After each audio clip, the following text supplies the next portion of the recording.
ሲንክ አካዳሚ ላይ እንግዲህ የተለያዩ የፍሬሽማን ኮርሶችን እና የ12ኛ ክፍል ኢንትራንስ ኤግዛሞችን የሚሰራበት ዩቲዩብ ቻናል እና የፍሬሽማን አፕሊኬሽን ነው ማለት ነው። ለፍሬሽማኖች ሲንክ አካዳሚ እያዘጋጀው የራሱ አፕሊኬሽን ስላለ ዲስክሪፕሽን ላይ እናስቀምጥላችኋለን፣ ቼክ አድርጉት። በዚህ ቪዲዮ ስለ ዩኒቨርሲቲ ዲቴል መረጃ ከዚህ በኋላ ላሉት ለምናወራቸው ማለት ነው ምን ምን እንደሚያካትት ቤዚክ ነገሮችን እናያለን ማለት ነው። በሲንክ ቲም ነው ፕሬዘንት የሚደረግላችሁ። ዳይ ወደ ቪዲዮ።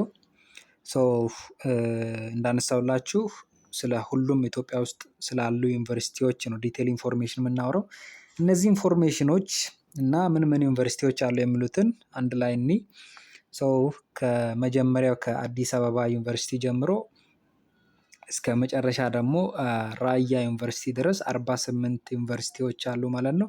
በቅርብ ከተጨመሩት የኢትዮጵያን ሲቪል ሰርቪስ ዩኒቨርሲቲ እና የዲፌንስ ዩኒቨርሲቲንም አንድ ላይ ጨምሮ ማለት ነው።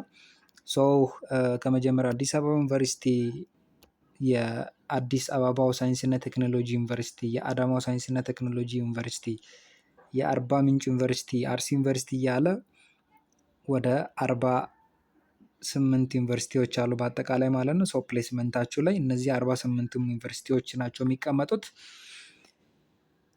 ኦርደራቸውን እየጠበቃችሁ በምትፈልጉት መልክ መሙላት ነው የሚኖርባችሁ ማለት ነው። እያንዳንዱን ዩኒቨርሲቲ ነው እያነሳን በውስጡ ምን ይገኛል፣ ምን ኮሌጆች ይገኛሉ ምናምን የሚሉትን ዲቴል መረጃዎች የምናየው። ዲቴል መረጃዎቹ ምን ምንድን ነው የሚያካትቱት የሚለውን ደግሞ አብረን እንመልከት። የመጀመሪያው ኮር ፖይንት ማለት ነው ዲቴል ኢንፎርሜሽን አባውት ስፔሲፊክ ዩኒቨርሲቲ ነው። መች ተመሰረተ፣ የት አካባቢ ነው የሚገኘው ምናምን የሚሉት ጥያቄዎች ማለት ነው። ስለ ዩኒቨርሲቲ ስፔሲፊክ ዩኒቨርሲቲ ዲቴል መረጃ እናያለን። ከዛ በመቀጠል ስንተኛ ጀነሬሽን ነው ይሄ ዩኒቨርሲቲ የሚለውንም እዛው አያይዘን እናያለን ማለት ነው። ሲቲ ስታተሱን ደግሞ ይሄ ዩኒቨርሲቲ የቱ ጋር ነው ሎኬት ሆኖ የሚገኘው፣ አካባቢው ሰላማዊ ነው ኦር የሆነ ፖለቲካል ኢንስታቢሊቲ ያለበት የሚሉትንም እናነሳለን ማለት ነው።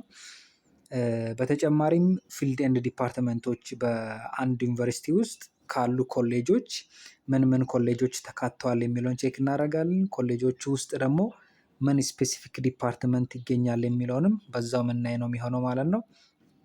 ሌላው ከላይ አንስቼዋለሁ ካምፓስ የሚለው በአንድ ዩኒቨርሲቲ ስር የተለያዩ ካምፓሶች ይኖራሉ ማለት ነው። ስፔሲፊክ ካምፓሶች በስፔሻላይዜሽን ስለሚለያዩ ማለት ነው። የካምፓስ ያላቸውም የሌላቸውም ስላሉ ያላቸውን ምን ምን ካምፓሶች አሉ የት ይገኛሉ የሚለውን በዛው እናያለን። ቦርዲንግ ኤንድ ሎጂንግም ደግሞ በዛው ከተማሪዎች ባሰባሰብነው መረጃ መሰረት ስለ ምግቡ፣ ስለ ውሃና መጠጥ እና ደግሞ ሌሎች የዶርሚተሪ እና የአካባቢ ጽዳትን በዛው እናነሳለን ማለት ነው። ሌላው ሎኬሽን ያው መጀመሪያ አንስቼላችኋለሁ። ሎኬሽን እያንዳንዱ ዩኒቨርሲቲ እና በዩኒቨርሲቲ ስር ያለ ካምፓስ የቱ ጋር ሎኬት ይደረጋል የሚለውን በየቪዲዮዎቹ ደግሞ መጨረሻ ላይ ስትቆዩ እስከ መጨረሻ ድረስ ቪዲዮዎቹን ከተከታተላችሁ ጊቫዌይ የራሳቸው ጊቫዌይ ይኖራል ማለት ነው። እነዚህን ነገሮች እያንዳንዱን ነገሮች ቼክ እናደርጋለን። ስለ እያንዳንዱ ዩኒቨርሲቲ ዲቴል መረጃዎችን እናወራለን፣ እንወያያለን ማለት ነው። ምናልባት የምናስቀራቸው ነገሮች የሚኖሩ ከሆነ ሌላውም ስለሚጠቅም ኮሜንት ላይ ጻፉልን ማለት ነው።